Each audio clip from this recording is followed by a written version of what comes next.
सदाभाऊ खोत सारख्या व्यक्तीला आपण अजिबात सिरियसली घेऊ नये.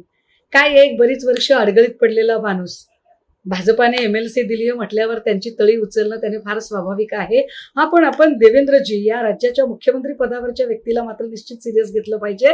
देवेंद्रजी म्हणाले की या आंदोलनाच्या निमित्ताने मला वाटलं त्यांच्यात थोडीफार संवेदनशीलता शिल्लक असेल, परंतु त्यांनी स्वीकारणे, नाकारणे वगैरे तद्द नेहमीच्या स्टाईलमध्ये अहंकाराने आणि दर्पोक्तीने काही उद्गार काढले. तेव्हा त्यांच्या लक्षात आणून दिलं पाहिजे की देवेंद्रजी, मुळात तुम्हाला महाराष्ट्राने स्वीकारलंय हा भ्रम आहे तुमचा.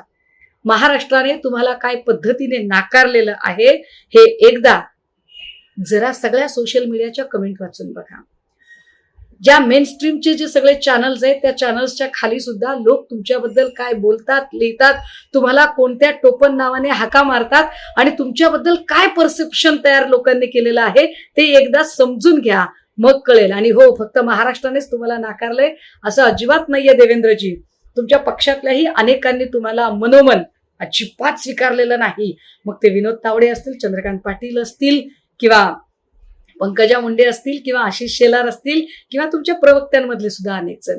तुम्हाला कुणीही स्वीकारलेलं नाहीये.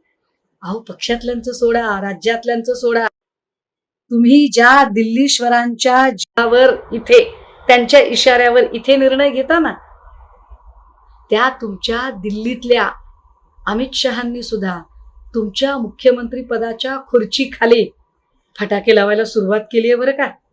त्यामुळे आमच्याबद्दल विचार करण्यापेक्षा तुमच्या खुर्चीखालचे फटाके कसे निकामी करता येतील याकडे जरा लक्ष द्या.